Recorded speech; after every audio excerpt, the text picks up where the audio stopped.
जी नाज़रीन, करमपुर में अवांखे अहम ख़बर की आगाही ॾींदा हलूं त 19 ॾींहं पहिरियां खानापुर में क़त्ल थियल करमपुर के ॻोठ अरबाब अली बिजाणी रवासी मक़बूल मोहम्मद हनीफ़ बिजाणी वाक़े जो केस अदालत सगूरी के हुकुम ते खानापुर थाने ते जवाबदार नाज़िम आराई, रऊफ़ आराई, सज्जाद आराई समेत 4 नामीनेट बिन नामालूम जवाबदारनि ते केस दाख़िल थी वियो आहे। नाज़रीन, याद रहे तो 19 ॾींहं पहिरियां नौजवान हनीफ़ बिजाणी के खानापुर में क़त्ल किया वियो, जंहिंजो लाश अनवर आराई के घर में खानापुर पुलिस के मिलियो हो। खानापुर पुलिस बदस्तूर नौजवान वाक़े जो केस दाख़िल करण का इनकारी हुई तो बे तरफ़ नौजवान के वारसन वकील अब्दुल गनी बिजाणी की मार्फत ग़ुलाम रसूल बिजाणी की दरख्वास्त ते सीशन कोर्ट शिकारपुर में पटिशन दाख़िल कराई हुई।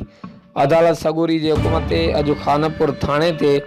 टाउन कमेटी खानापुर के चेयरमैन अफजल आराई के फर्जंद नाज़िम आराई समेत उन जे साथियुनि मथा मक़तूल मोहम्मद हनीफ़ बिजाणी वाक़े जो क़त्ल केस दाख़िल किया वियो आहे। कैमरामैन टीम सां गॾु Javed Usman Bijani, JTN web news Karampur.